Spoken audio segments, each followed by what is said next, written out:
name is Eugene Albalescu, and I'm going to be talking to you about the Lehigh University Philharmonic Orchestra concerts that are planned for October 2013. Last year we got cancelled because of a hurricane that happened at the end of October, beginning of November, and so we lost the ability to play with a wonderful soloist by the name of Cynthia Phelps, and we managed to get her back for this year, and she's going to be playing with us the concerto by Walton for viola and orchestra. Cynthia Phelps is, of course, very well known as one of the best viola players in the world. She leads the viola section of the New York Philharmonic Orchestra. She's the principal viola player, and we're delighted to have her play with us for that concert.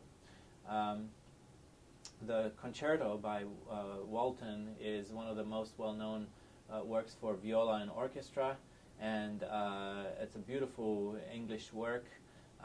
It will be presented side by side with another orchestra big work that is very well known, which is the Symphony No. 1 by Johannes Brahms. This is Brahms' first symphony where he felt ready enough to put his name on it and for it to really be his official first symphony. It's a kind of a dark piece in C minor. Next to the Brahms and the Walton, we will have another great work for orchestra, a work by Maurice Ravel.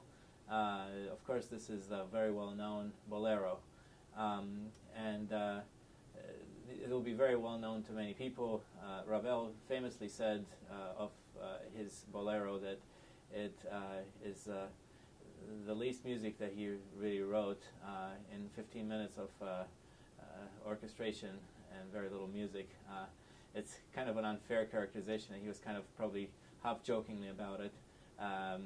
But everybody, of course, knows it. It's a work that really tests your patience. It's tantalizingly slow to grow. There are only 2 tunes. And of course, everybody knows, but the important thing that is present throughout is the rhythm. So you have this, it starts with a snare drum, but of course, eventually all of instruments pick it up.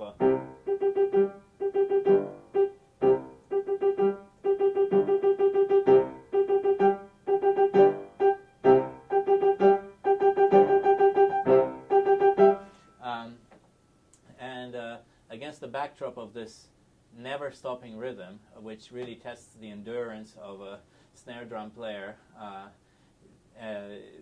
you have this growth in orchestration that grows from a single flute to a whole wide orchestra in 15 minutes.